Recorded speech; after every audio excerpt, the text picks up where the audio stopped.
Feeling good, wanna feel great. Longevity starts, don't hesitate. Too much noise, what do you choose? Trendy hacks, conflicting news. Skip the myths, come hear what's true. From world-class experts straight to you.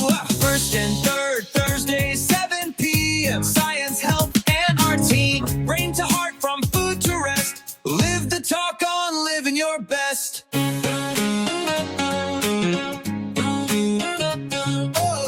Thursdays at 7, we'll see you there. If somebody is listening and running a memory clinic, what should they do? What are they learning? And what should they include already in clinical practice or a practice of endocrinology? But I think the memory one is quite appealing. First thing I would recommend, and this, maybe some people might be doing or not, but if someone is measuring testosterone, for instance, I would encourage them not to stop there, but to also check person's LH. There's data showing that there's quite a few men who are started on testosterone without even measuring testosterone. And then there's a lot of men who are started on testosterone without measuring their LH.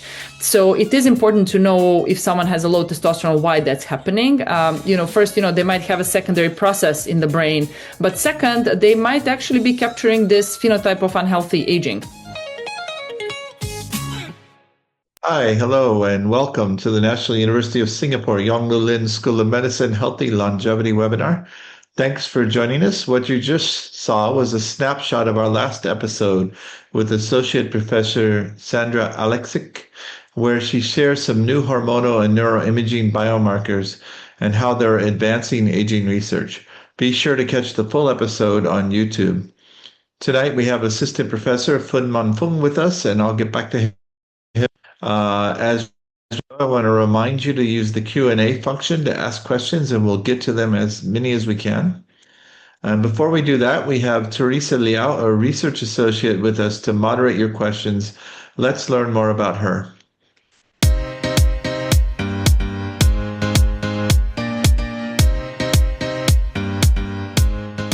Hi everyone, I'm Teresa. I'm a research associate working in Prof Brian's lab. My research focuses on exercise physiology and exercise biochemistry. Exercise physiology explains how our body responds both during and after acute exercise or long-term exercise training. It bridges the macro and micro, connecting the big picture of your heart pumping oxygen, your lungs exchanging gases, and your muscles contracting all the way down to the biochemical process happening inside our cells. Every time we exercise, whether it's a light sprint or an all-out sprint, our muscles experience varying levels of mechanical stress. This triggers inflammatory signals, recruiting immune cells like neutrophils and macrophages to the damaged muscle fibers, to clear out cellular debris and activate satellite cells for muscle repair and regeneration. Simultaneously, metabolic pathways work at high speed. Mitochondria convert oxygen and nutrients into ATP to fuel contractions. Far from being just a waste product produced during glycolysis, blood lactate acts as a crucial metabolic fuel via the lactate shuttle and chemical messenger signaling adaptations between tissues. To sustain energy production, gas exchange kinetics adapt dynamically to workload. At moderate workloads, oxygen uptake and carbon dioxide release stay in steady balance. But as intensity surges past ventilatory thresholds, bicarbonate buffering creates excess carbon dioxide, driving rapid hyperventilation to clear acidity and regulate blood pH. To sustain physical work, the heart increases stroke volume and cardiac output to maximize oxygen delivery. Blood flow is dynamically redistributed across the body, prioritizing active skeletal muscle and brain perfusion while keeping systemic pressure balanced. In conducting this dynamic harmony is the nerve system. Through neural pathways and feedback loops, it coordinates whole body adaptation and motor recruitment. Connecting how these organs and systems work together to real-world performance is the core of my practical work. In my current project, I use cardiopulmonary exercise testing to evaluate whole body metabolic function and aerobic capacity. For example, by analyzing real-time gas exchange metrics such as maximal oxygen consumption, ventilatory thresholds, and respiratory exchange ratios. We can evaluate substrate oxidation rates, showing precisely how fuel selection and energy efficiency change across different cycling intensities. To assess real-time metabolic strain, we collect finger-prick blood samples to quantify lactate accumulation and glucose clearance rates.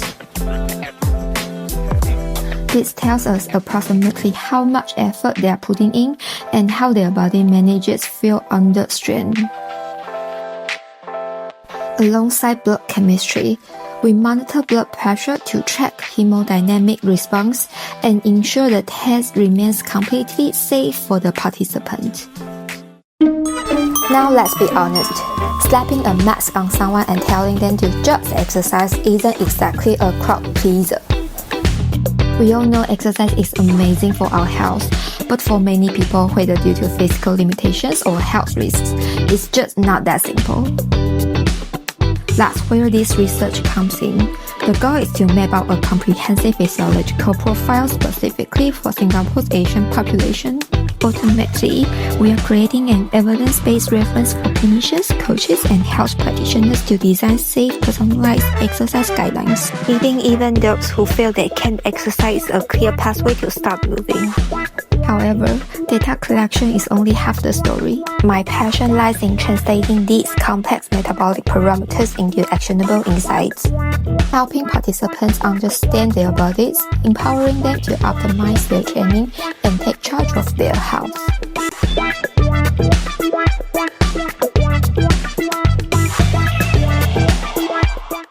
Thanks, Teresa. The quality of our videos is getting better and better. I'm getting impressed. I feel like I'm falling behind.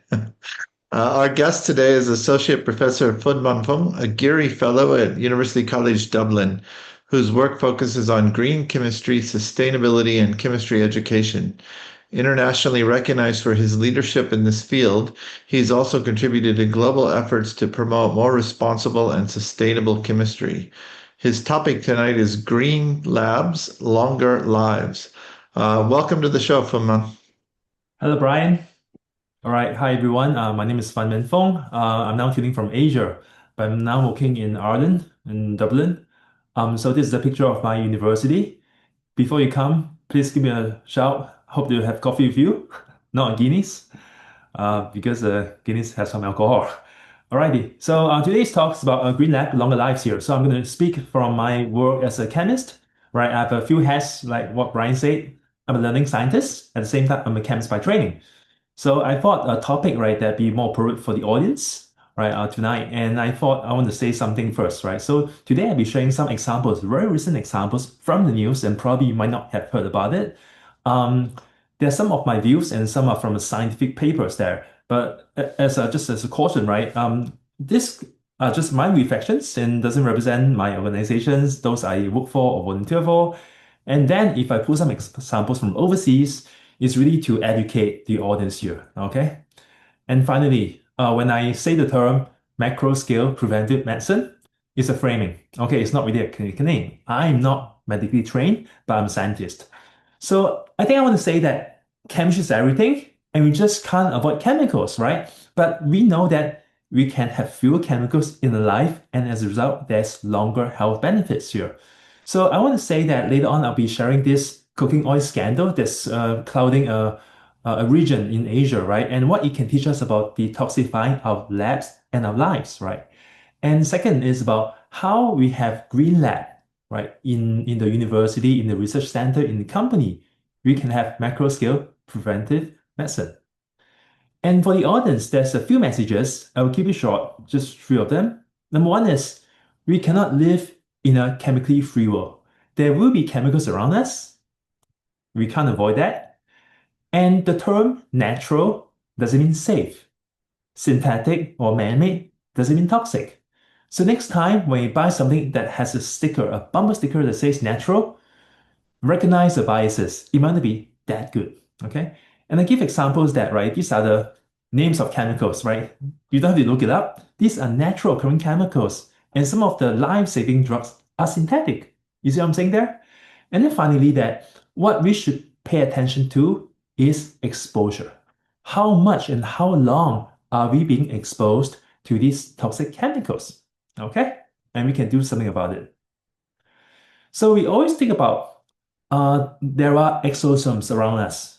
Perhaps we can call it chemicals or irritants, right? They kind of make our health worse.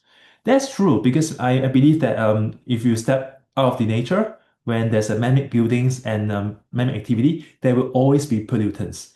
As a result, right, people always spend their savings on extra medications, supplements, right, just to maybe prolong their lives. And we all studied about the mechanism of aging that's triggering oxidative stress, DNA damages, mitochondrial dysfunction, chronic inflammation, and so on there. So yes, all this is a proven fact, right? And I think we all want to live a longer life, but longer doesn't mean healthy life, right? And we can always blame the environment around us is causing us, to be less healthy. But I think we can also do something to our own environment there. I would like to quote this very recent Taiwan 2026 cooking oil crisis that my friends are experiencing right now there. So even if you don't cook, right, you buy food from the hawker center or eat at the restaurant, they will use cooking oil, right? So what happens in this case is that it was found that, right, the cooking oil in some parts, in this region, it contained this chemical called BAP. It stands for benzoapyrene. And it's known to be a carcinogen, a class 1 carcinogen, right? It's a polycyclic aromatic hydrocarbon. And these are formed when organic matter burns incompletely. Okay. Organic matter could be hay, could be charcoal, things like that. And these are the chemical structure of these PAH. You can see that's naphthalene. You see my cursor there. Naphthalene are found in mothball, right? So you can find it in the bathroom. You can see that these are the joints, right? So all the joints, the junctions here, these are the carbon atoms, and each carbon has 4 bonds. So I was just saying that, right? There are many PAH around us, right? And today's character is about BAP here in Taiwan there. So I think today I hope that you just can't avoid chemicals, but knowing that this case is very recent in Taiwan, and it's very close to Singapore, you could have get us to reflect there. So in fact, Taiwan has a very strict limit for BAP in oil, for cooking oil, which is about 2 parts per billion. That's super low there. And of course, this is just being very strict and to go with the European Union standard there, just to make sure that people are healthy, right? But it was found that, right, it was 8.1 parts per billion, 4 times, right, in one of the batch, right? And this was not detected. It was passed through the supply chain, and about 1.3 thousand tons of this oil, went to the different restaurants and people's stomach before it was discovered there. So as a result, right, about 22 counties and municipalities, right, they were implicated, right? So I found this online there, right, and verified that this is from one of the ministry there. So what they're saying is that there are many parts in the supply chain, and somehow this was not detected. Very surprising, and therefore they're putting back the oil here. But the thing is, right, when there's a shock, people are very scared and start to question what's happening there. So now my question for you is the oil safe, right? So I want to quote something from a past year. It's a Swiss physician and alchemist in 1538. He talked about the dose makes the poison, right? Basically, it's all about the dosage that causes us, whether we get sick from this chemical there, right? So I want to just highlight back to this oil scandal, okay, or story that what happened was, right, in the lower part of the supply chain, right, when they find this soybean there was some of these were damaged by the heat there, right? And some of the company kind of relaxed this limit, and it start to pass to the other parts of the supply chain, And that's somehow, this BAP will carry forward here. But what's surprising, it was undetected here. But my question back to you is, what if you had consumed this cooking oil? Do you just see the doctor and go to the hospital there, right?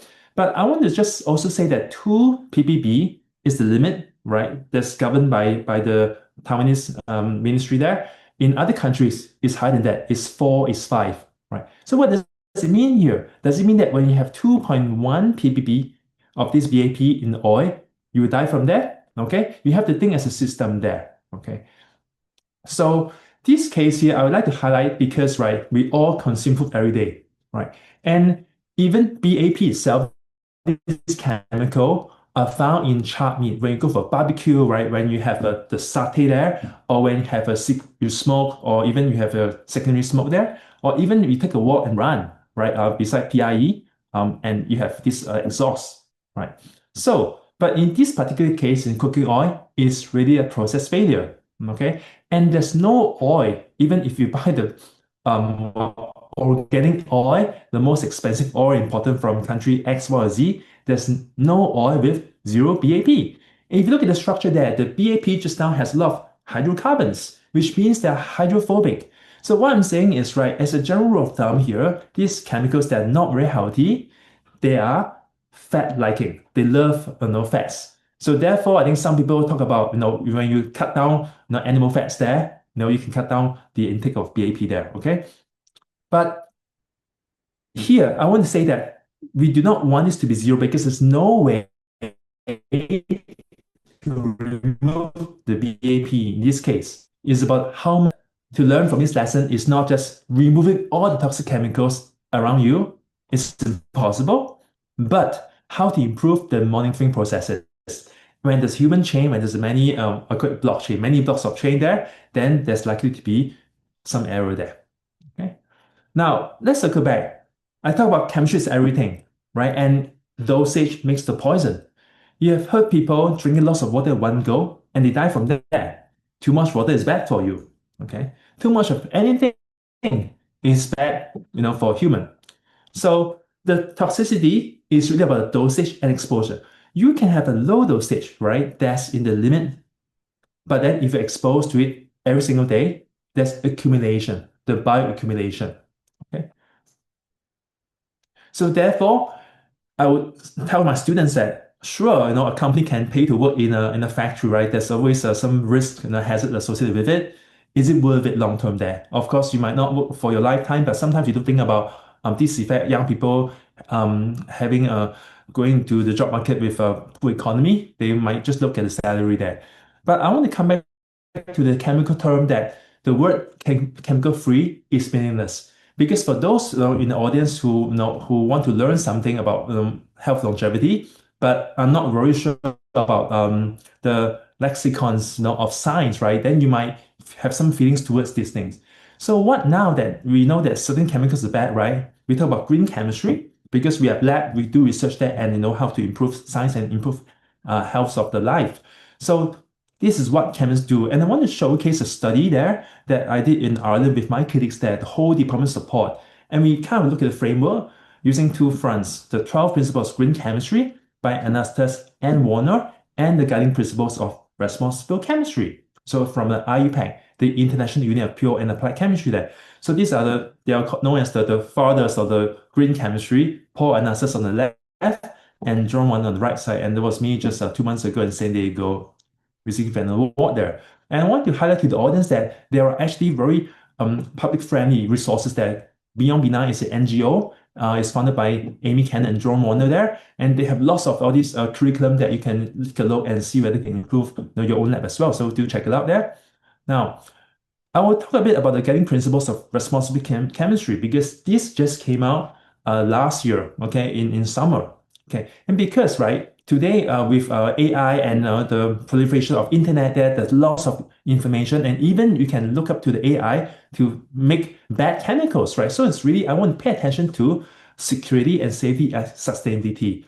Now, we might be very happy that, those non-stick pan, right, Teflon, that, cook and your egg doesn't stick with the end oil, but those are the forever chemicals. Those are really bad because they cannot be destroyed and it stays, in us. So I want to highlight to all that chemicals, right, that may make has some use, but at the same time, there might be some disadvantages.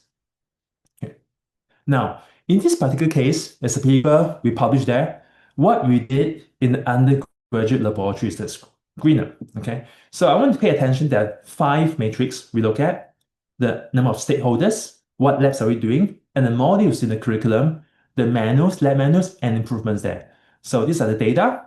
We involve 5 types of stakeholders. 5 types. Who are there? They are the professors, they are undergraduate, they're the teaching assistants, they are the safety officer, the technical officers too. So we need everybody's help, to make this a change. Because if, let's say, the professor doesn't want to change, even if the rest, they want to change, it's not going to help.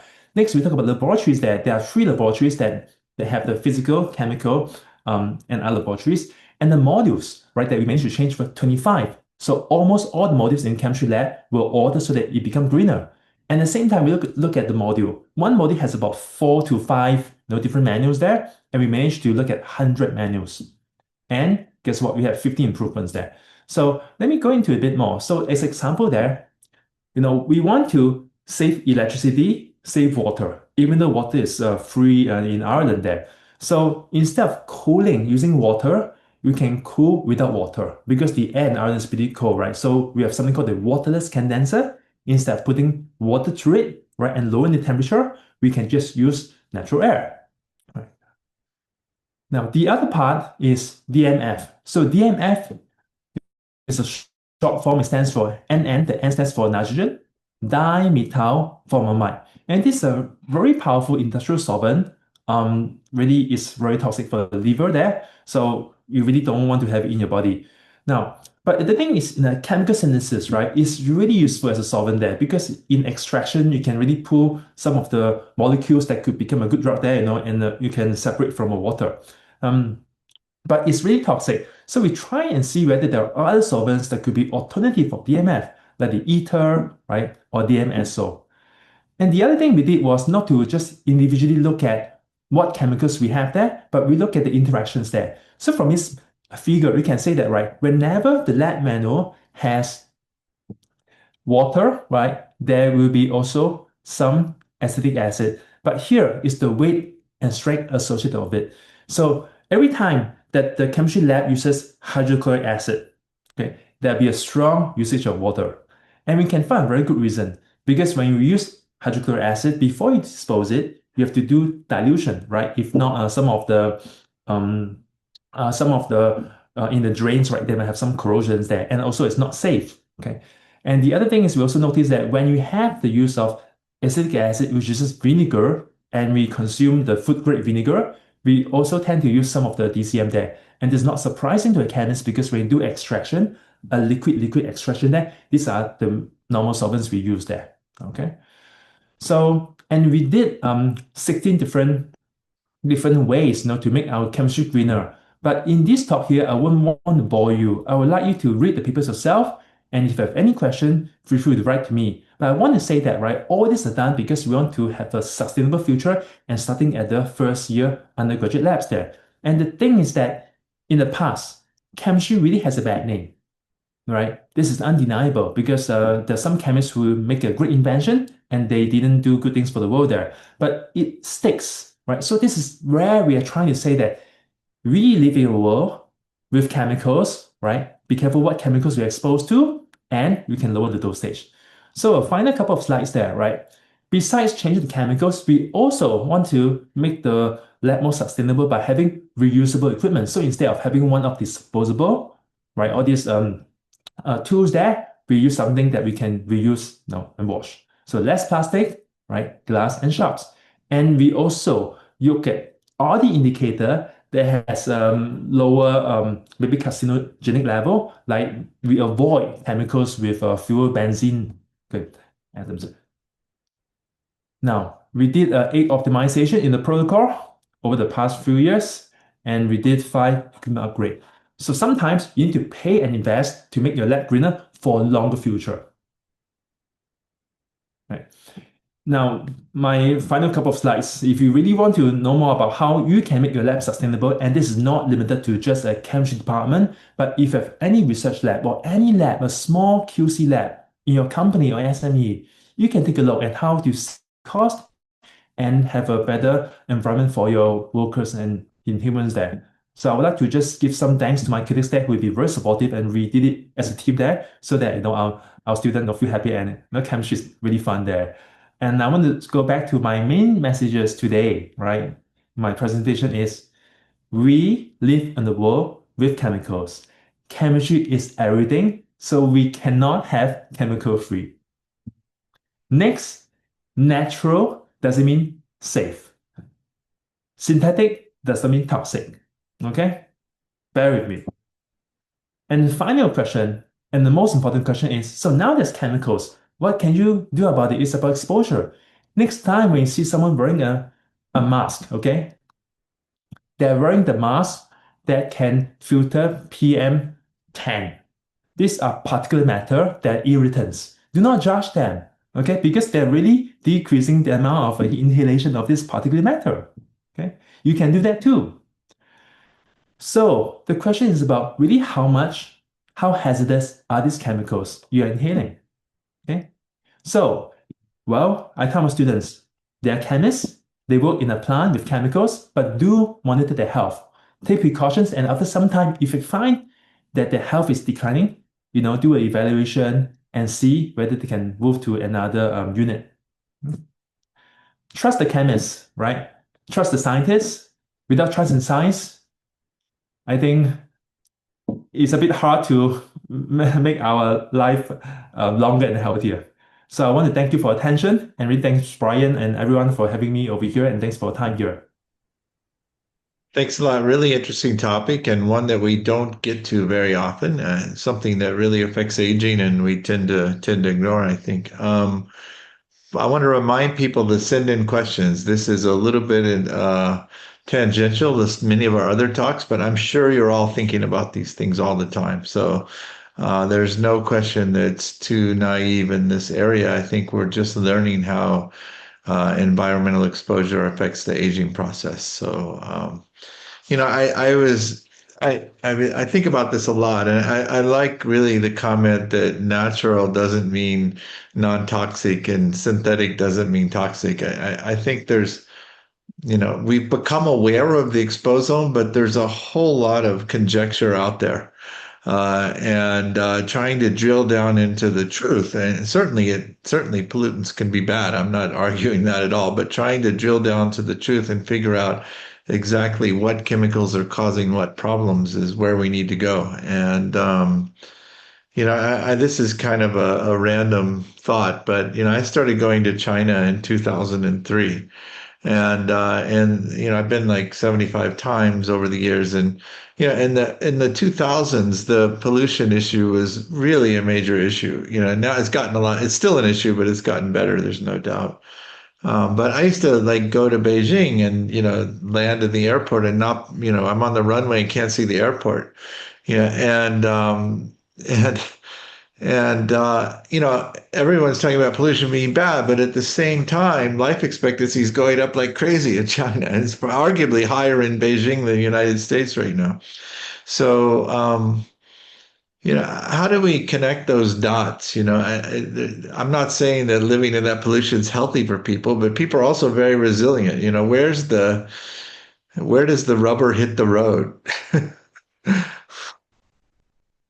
Well, I mean, you look at the world, right? The life expectancy have increased in the past 30 years, right? And I think one of the reason could be, when China joined the World Trade Organization, really their economy really blossomed there. So I think, the GDP has increased. I don't know the that's for numbers, sure.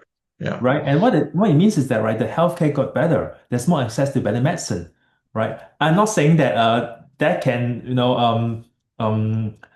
nullify any increase in pollution, but I'm just saying that probably, if the environment is getting worse, right, are there some ways that we can mitigate this change? And I think we have seen people not just buying supplements, as I was saying, right? No, it's interesting. It's just an observation. I wanted to talk a little bit about BAP though, because one of the points that we got cut off a minute, you may have mentioned this and I didn't catch it, but one of the points that I wanted to make also is that there's a difference between short-term toxicity and long-term toxicity. So when you talk about something like BAP, if there's a temporary increase in levels, How much of an issue is that really? Because, it's how much of that toxicity from those chemicals is long-term exposure versus short-term acute exposure? So let me give you a story, right? That I didn't say in my presentation here. So I think the minister who was in charge of this case, because he was questioned, and somehow the court was like, just drink more water, you can get rid of the BAP. And the scientists, no, I didn't see the clip, but my friends were saying, what? He's he has public healthcare as a degree, and one man accolades, and he say that, right? But I told my friends that I didn't see the clip. I'm not sure he was misquoted, right? And sometimes when people of authority say something, it's just to get people healthy, just drink more water. It might not be to eliminate this BAP. It might be for not just a general kind of advice there. Yeah. Anyhow, right? I come back to the toxicity, right? So the half-life of caffeine is just a few hours long, right? So that's why people say, oh, don't drink coffee, after 5 p.m. because you can't sleep by 12 midnight, right? So what I'm saying is you can look at the 24-hour clock and look at how much toxins, or BAP in this case, you have in your body. If you're going to squeeze 5 days low of BAP, even at 2 ppb level, even have very oily fried rice, whatever, right? I don't think that's going to work, right? It's not the averaging, right? You need to make sure that in maybe a 24-hour day, I think that's certain amount that you make sure you don't hit. Yeah. Yeah, I think there needs to be a lot more granularity about that. You mentioned that as an example, the regulations on BAP are everywhere from zero point 0.5 to 5. Um, why are regulations so variable around the world? I mean, why isn't there more of a systematic understanding of what toxicity is? You could argue that different ethnicities may have different toxicities, but I suspect this is more linked to either lack of enough research information or lack of cooperation between different regulatory bodies. Where's the problem? I'm thinking there's a few possible reasons out there, right? I think number one is that, right, even if you look at 2 ppb parts per billion, right, this is really per country. But in any population in the country, you have got um, newborn babies, right, with a body mass of what, less than 10 kilogram, Yeah. to someone who's known as a full adult, maybe 70 to 100 kilograms there. And remember, it's about the concentration, the dosage. So the same amount, I want to make sure that how heavy you weigh, you're not going to die from that dosage there. The other thing I believe is also about how can you measure it? As scientists, we know about, that instrument can measure, 2 microgram per kilogram. That's 2 parts per billion, right? But I think in the future, perhaps years from now, we have an instrument that can measure down to parts per trillion of BAP. And then what now, right? So I think, therefore, the chemists should work with the public health scientists and the medical doctors as a whole team to see, right, what is the good level, right, to manage. And if I may add one last point, I think it's also about, remember I said, we can't get rid of this chemical. It's about managing its level. If somehow there's a paper in the Lancet next time, I say hypothetically, they say that, you know what, 50 years from now, the people shouldn't have 2 ppb, it's 1.5 ppb. But the methods to extract the PAB is not there. Maybe I can only do that for 5% of the population. So that creates an equity issue there. So I think there's so many factors, the socioeconomic, the supply chain. It's a real problem, Brian.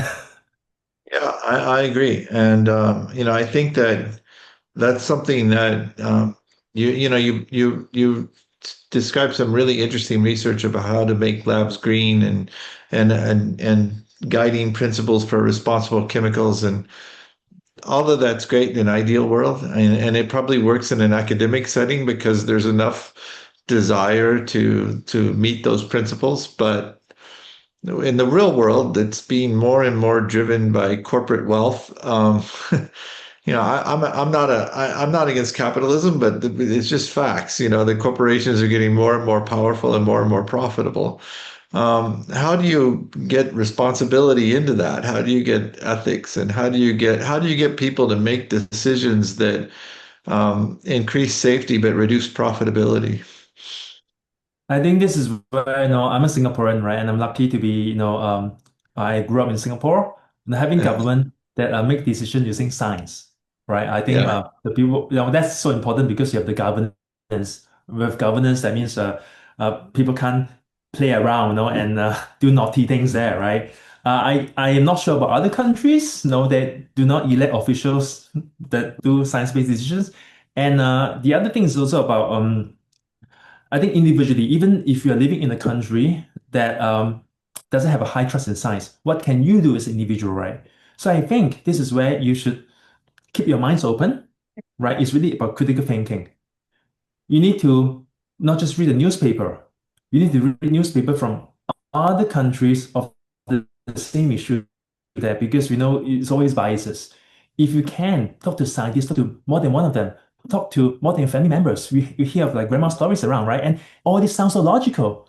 But you look at scientific paper, and I must say, most of us might not understand. I mean, I might not even understand the nature paper you published, Brian, right? But I have scientific training. I'm like, okay, and if I have a question, I'll write to you and we have a discussion. Yeah, I think education is certainly a key principle, and you need to remember that I live in Singapore now, but I grew up in the United States, so we can't necessarily rely on intelligent decisions by the government like you can. So I think that it's a real problem how to especially with innovation and technology moving rapidly. And by the way, I'm for technology, but how do you get that done responsibly is something I think the whole world's struggling with right now. And I don't really have the answer to the question. I didn't think you would either, but I think it's important to put these principles out there and set a goal, but it's also important to think about how to get to that goal, and that's a big problem. And I think it leads into the next question I was going to ask, which is why is it that it's funny because when I grew up, you had advertisements that said "better living through chemistry." In the 70s and 60s, chemistry was a good thing. And now, the publicity around chemicals and new chemistry is like, oh, we're getting non-natural, we're causing problems, we're creating toxicity. How did scientists lose, and it's not just chemistry, this is in all fields. How did scientists sort of lose the narrative and all of a sudden science and technology has become a villain rather than a hero? I believe that there are some lobbyists, probably not in Singapore, but in certain big countries, right? And if you read some reports there, there are scientists or people who are trained in science, but they are deeply religious. And if you show them evidence to say, let's just say, right, look at the facts, climate change is real, these are the evidence, they will reject it. And the more you show them good evidence, they will tell you that's not true. And these are really smart people. And I would like to say that we are all intelligent, in our own way. And we are just very hard to be persuaded because that's what makes us human. We have biases. So I was just giving a training yesterday to many teachers there, and they had similar as well. How can we change the mindset of learners? Doing this is good, doing that is bad. No, I would say that just always keep your mind open. Back to this topic, right? Maybe there's BAP in some of the food we eat, some other countries, right? Don't eat it from the same store, even though it's so good, it's so tasty. We have seen some news right in the past that there's a place they put opium there. That's why it's so addictive. It's not the food. So I do my own cooking, Brian. Yeah, it happened before somewhere. They put opium there. Wow, no, why? People just don't come back for it. Oh my God, it's real. Interesting. Yeah, one of the things I tell people that because we talk a lot about healthy diets and aging, and typically the arguments around total calories or balance of macronutrients, but I also think it's really important to eat diverse. To eat different kinds of food. Vary your. Especially in Singapore, super easy because there's so many different kinds of food that are available. And the diversity helps you get micronutrients at the levels you need, but if you're eating from different sources in different places, it probably also averages out any toxic compounds you're getting too. So, I think there's some advantage to that we don't talk about too much. So, I have to ask this question, and it's tangential to what you've talked about, but in the aging field right now, especially in longevity clinics where people are trying to tell people how to live long, healthy lives, Their microplastics has gone crazy. There's so many conversations about microplastics these days. And you see like high-end clinics having these programs to try to eliminate microplastics from your life. Now, you can imagine how hard that might be. So you've got, you have to redesign your home. You have to decide how to buy things, how to transport things, to avoid plastics. And this is an expensive endeavor and difficult for people of means, but really hard for people that don't have resources and have other priorities. So, what is what is your take on microplastics? I mean, where is it, like the end of the earth, or is it overblown? Is it specific kinds of microplastics? Is there areas we should pay particular attention to? So now you mentioned a good point, microplastics, right? So I read somewhere that a person who live, let's say, in Southeast Asia, okay, you take an adult 50 years old. That person, 50 years today, that means they were born in the 70s. They will have a microplastic of the size of a credit card around there. If they add up all the micro, it's incredible, right? You take a credit card, that's a lot, right? But of course, it's not concentrated in one region that you just cut and take it out and do surgery, right? Yeah. But my point is that I think, so I find myself a little bit healthier when I moved to Europe. And I was thinking, why, right? Probably it's the air. Ireland air is so good, the water is clean, right? I mean, Singapore's pretty not bad, but comparatively, Ireland is really good. Yeah, I understand. Yeah. The space. But at the same time, there's something we haven't talked about, which is tied to chemicals. We can have very low microplastics, but if the working environment is very stressed, remember there's 4 chemicals that governs our happiness level, right? Your dopamine, serotonin, oxytocin, and what's that, endorphin, right? But stress can just negate all these good things we're doing. Brian, I don't know whether you agree with me.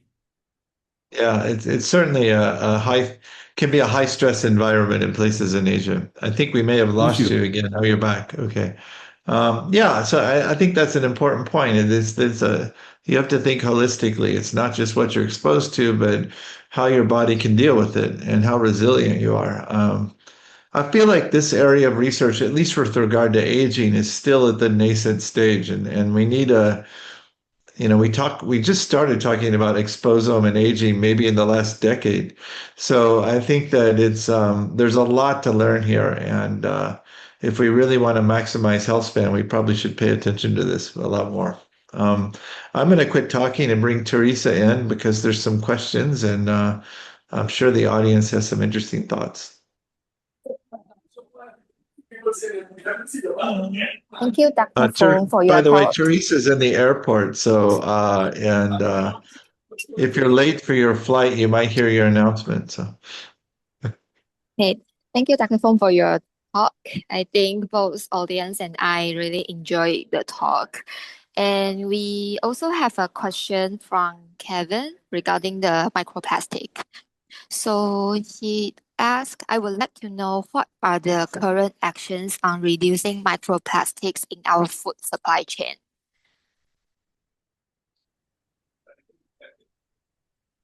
Okay, you hear me, Teresa? Yeah. Yeah.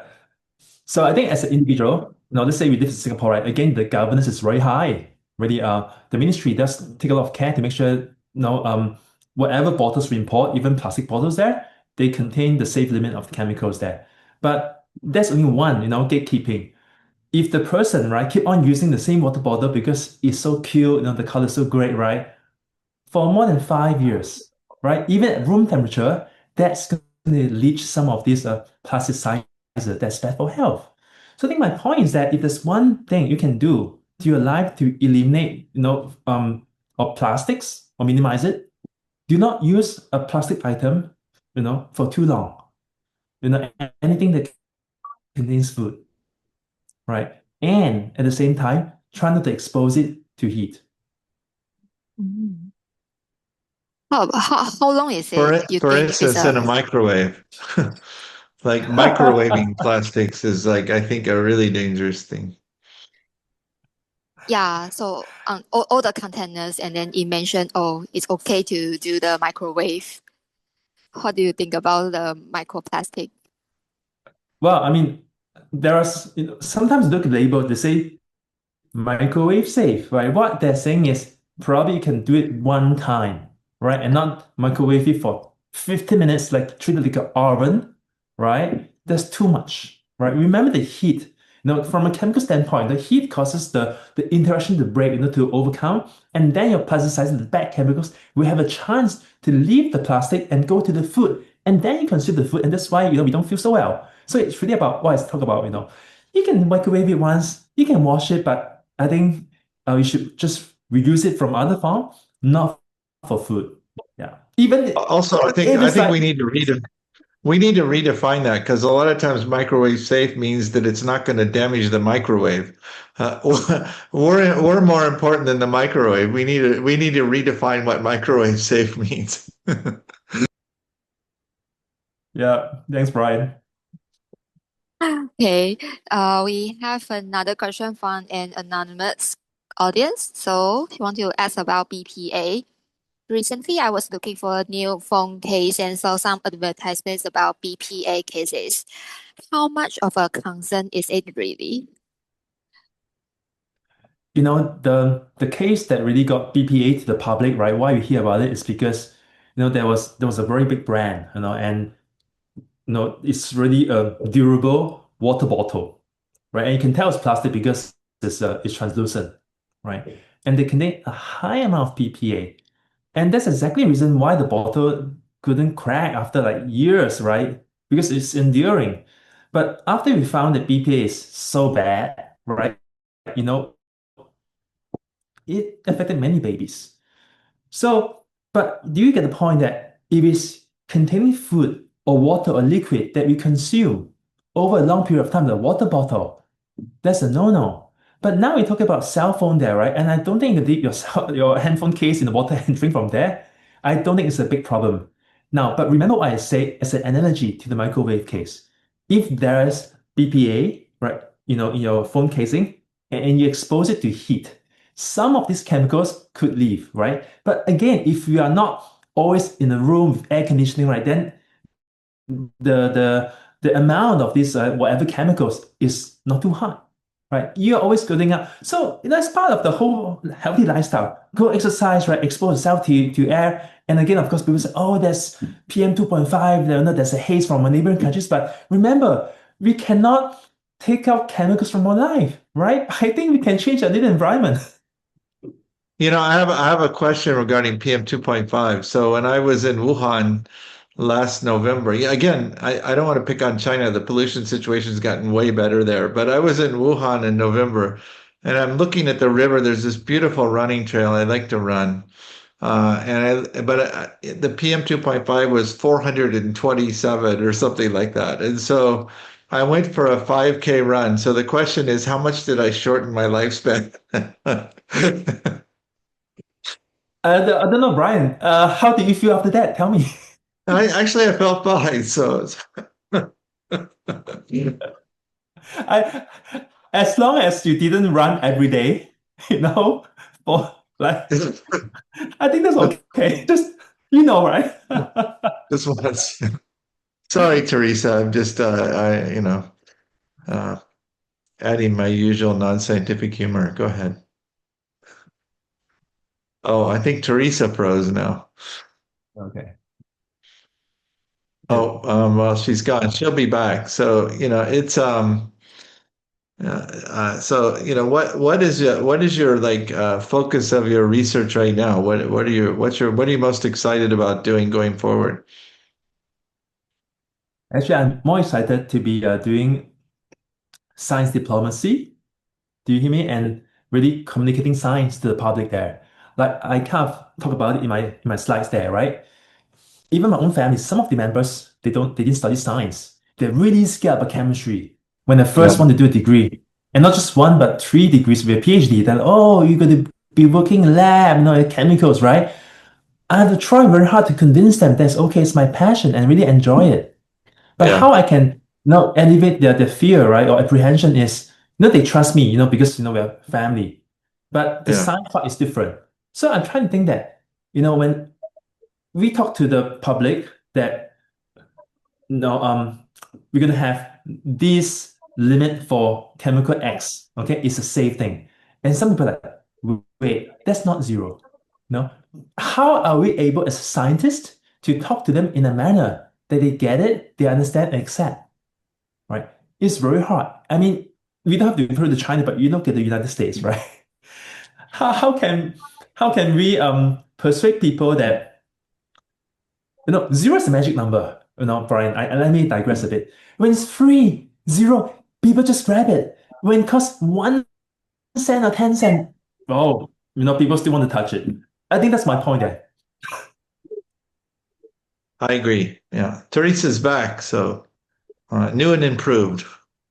I'm so sorry. Yeah, No worries. have a next question. What are some effective ways to bring awareness that nature equals self is not necessarily true?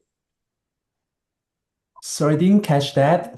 Also, what are some effective ways to bring awareness that nature equal to safe is not necessarily true? How do we How do we like bring the awareness to people that nature is not equal to safe? Natural. Okay, so let's just say, right? People have green fingers to friends, right? They may think, oh, okay, let's go natural fertilizers, the manure, right, from the feces, right? That's natural, right? You put it to the plant and then you don't wash your hands too cleanly and we get sick, poisoning. You know what I'm saying there? But if you buy some fertilizers that's man-made, right? High phosphorus nitrogen, right? Potassium level, you might not wash your hands too cleanly. I don't think they'll get sick from the bacteria. Probably that's one analogy I will use, but there are more, yeah. Understood. And we have another question regarding from the healthy longevity perspective. Are there particular stages of life where reducing unnecessary chemical exposure could have the greatest long-term benefits? If there's one quick answer, I think is when the person's a baby. Remember, I go back to say that, right?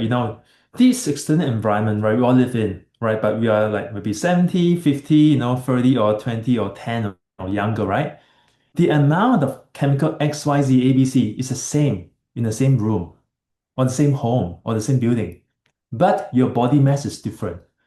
So what it means is, right, the concentration of the chemical in your body will be much higher for a baby than an adult. Makes sense, right, Teresa? Yeah, and also when the baby's not born yet. So when a pregnant mother would be another example of where that issue is really relevant. So. Thank you, Brian. Yeah. Then how about, do you think we will eventually be able to quantify an individual's cumulative chemical exposure over a lifetime in the same way we are beginning to measure biological aging? I think because there's so many different kinds of exposomes around us, could be aerial, could be solid, in all forms.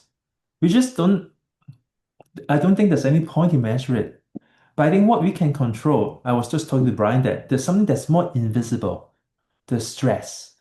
We have seen people who go to the gym and have healthy, food intake or whatnot there, but they just pass away from heart attack, from all this, the reports all comes down to stress, cardiac arrest, right? And I think that's something I would tell my friends, who are eating well, who are really taking care of the body, but they're working also so hard.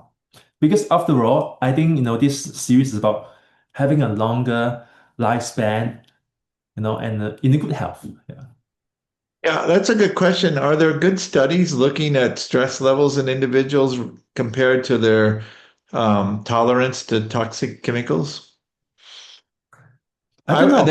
I would guess they're resistant, but I don't know of any studies. It's an interesting question. I have not read, but you can trust me. I mean, data points here, right here, right? I find that the environment is less stress than in Singapore. Yeah, and I find myself healthier. Yeah. Are there any job offers in Dublin or And I think Europe is a bit, I like to say Singapore is gear 5 all the time, gear 5. Your boss is gear 6, right? Yeah. Dublin, I can reduce to gear 4 and I'm still relatively fast. I'm speeding. All right, ask us another question, Teresa, before we both get fired. So. Okay. I do have a question regarding the Taiwan OYO issue.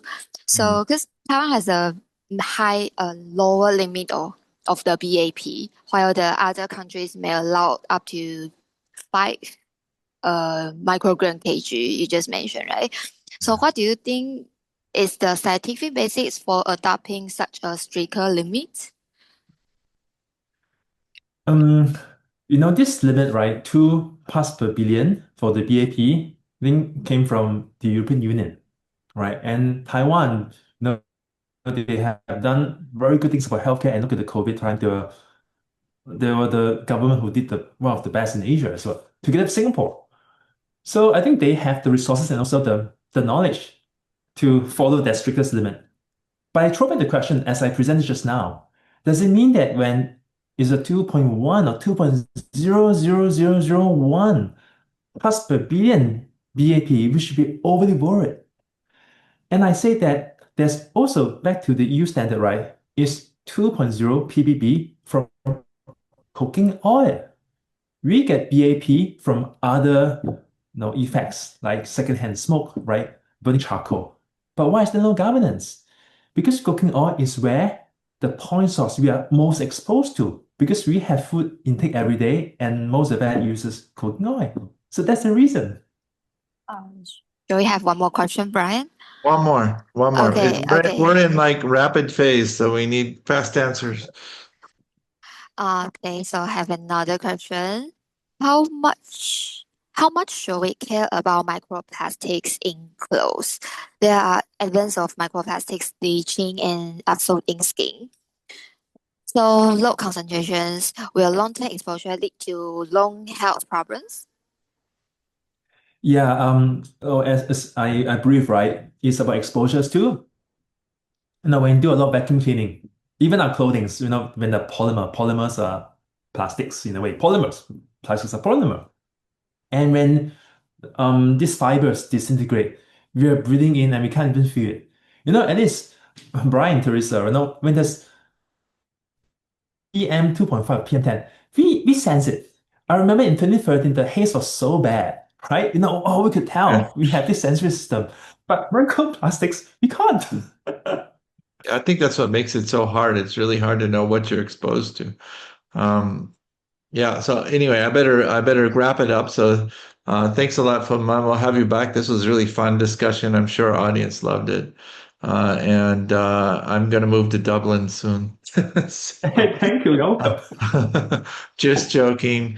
So I want to thank everybody for joining us. Please follow us on our social media accounts. If you haven't already, you can look us up on LinkedIn, YouTube, and Instagram to stay updated on our latest webinars, research highlights, and events.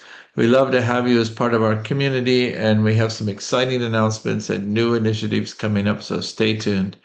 Our next show will be August 20th with Dr. Michael Riera. He'll be talking about aging as a two-phase process. He does research in both flies and humans, and we can talk about what we learned going back and forth between those two systems. And before I leave you, I want to have a teaser for our next episode coming up right now, and we'll see you soon. Hello everyone, my name is Wei Han and I'm a 4th-year PhD candidate in the US under Brian Kennedy's lab. So there's a simple goal for my research, which is to extend the lifespan of human beings further, and further. Now, the first thing is that we need to ask is, what is aging? So I want to use a spring with a ball attached as an analog.